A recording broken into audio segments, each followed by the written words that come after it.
Jake Miller opened his eyes slowly, expecting to see the familiar ceiling of his bedroom, but instead found himself staring into the most beautiful purple eyes he had ever seen. The woman above him had pale blue skin that seemed to glow in the morning light and long silver hair that fell like liquid mercury around her shoulders.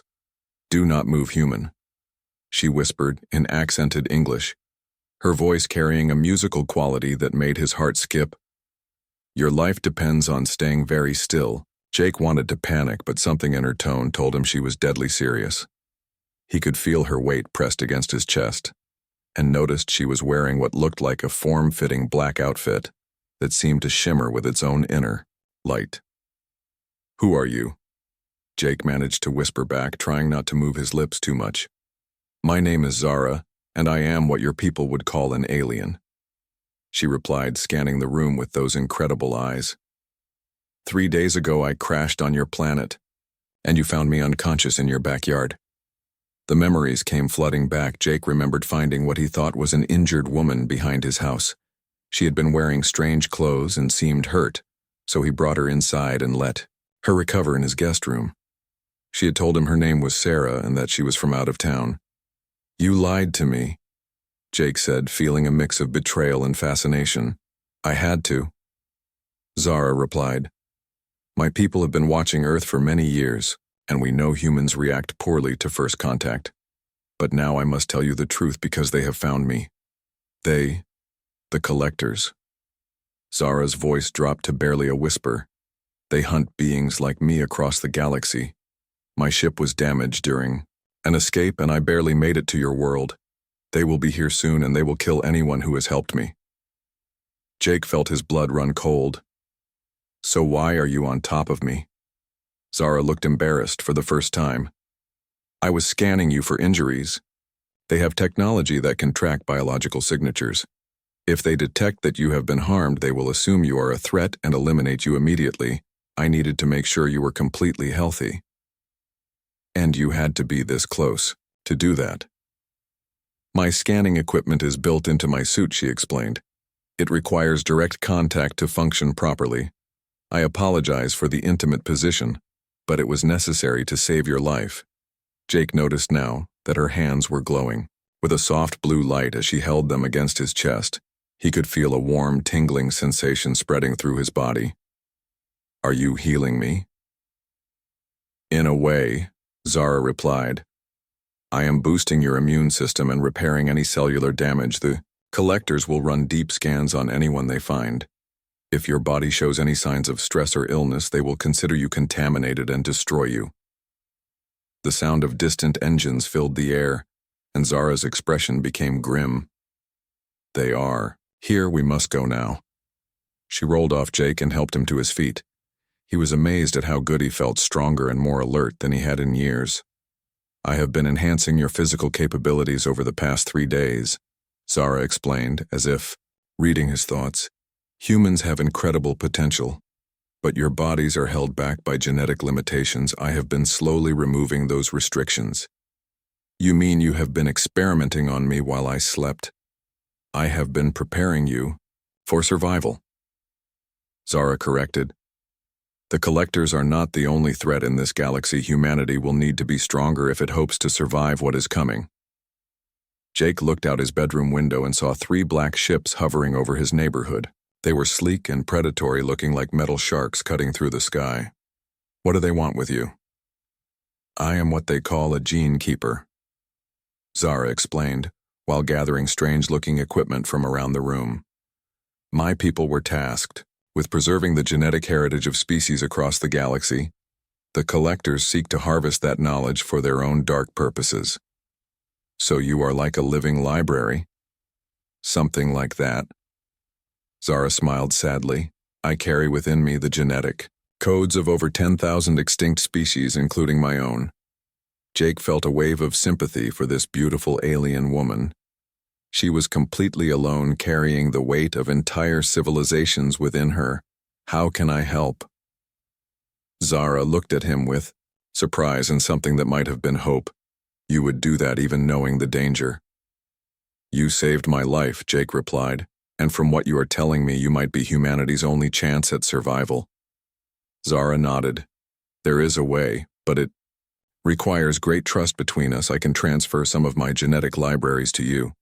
This will make you a backup in case something happens to me, but the process will change you permanently. Change me how? You will gain some of my abilities. Enhanced. Strength, speed, and intelligence. You will also gain access to technological knowledge from dozens of advanced civilizations, but you will no longer be fully human. Jake thought about this for a moment. He had always felt like he was meant for something, more than his ordinary life as a software engineer. Maybe this was his chance to make a real difference. Do it.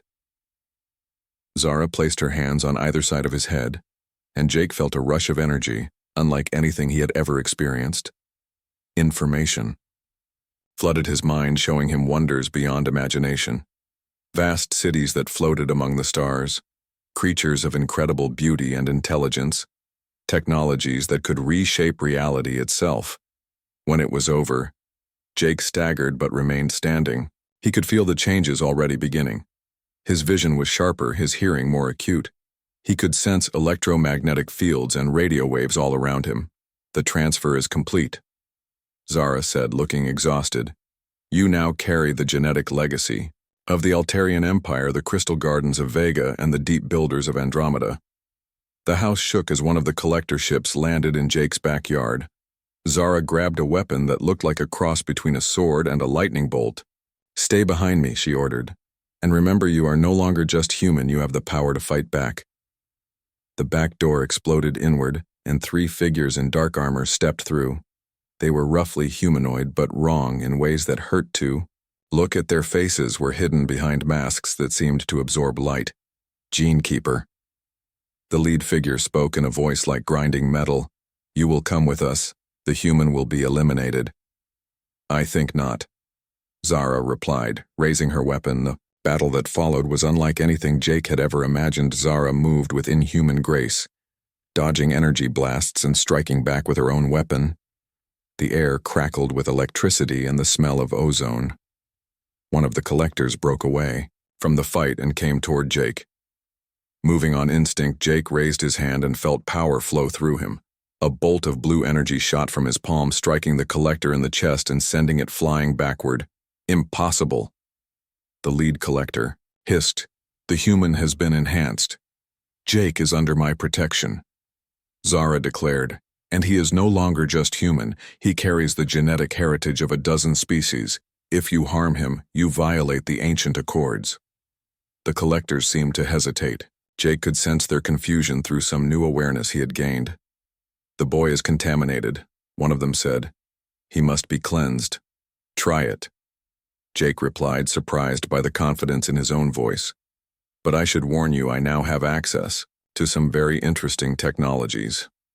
Jake focused his mind on the knowledge Zara had given him, and suddenly understood how to manipulate the electromagnetic spectrum around him. He reached out with his new senses and found the collector's ship, systems with a thought. He overloaded their power cores.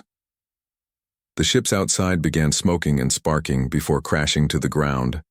Retreat, the lead collector ordered. We will return with reinforcements. The 3 armored figures backed toward the ruined door, keeping their weapons trained on Jake and Zara. This is not over, Housekeeper. You have violated protocol by enhancing a primitive species. Primitive. Jake laughed. Lady, we put a man on the moon with less computing power than a pocket calculator. We split the atom before we invented television. Humanity may be young, but we are far from primitive. After the collectors left, Zara collapsed into a chair, looking drained. Jake sat beside her, feeling the weight of everything that had just happened. So what happens now? Jake asked. Now we prepare, Zara replied. The collectors will be back and they will bring an entire fleet next time. But you have something they do not expect. What is that? You have the combined knowledge of the galaxy's greatest civilizations and the stubborn determination of humanity. That combination has never existed before. Jake looked out at the wreckage in his backyard and thought about his quiet life as a computer programmer. That life was over now, but maybe that was not such a bad thing. Will there be others like me? If we survive the coming war, then yes, Zara said. Humanity will need champions if it is to take its place among the stars. Jake nodded, feeling a sense of purpose he had never experienced before. He was no longer just Jake Miller, software engineer. He was something new, something that had never existed before. So my beautiful alien housekeeper, Jake said with a grin. What do we do first? Zara smiled. Back, and for the first time since he had met her, she looked hopeful. First, we contact the Resistance. There are others fighting the Collectors scattered across the galaxy. It is time humanity joined that fight. Jake stood up, feeling strength flowing. Through his enhanced body, he could sense radio transmissions from around the world, electromagnetic fields from every electronic device, and even the faint gravitational pull of the moon. Then let us get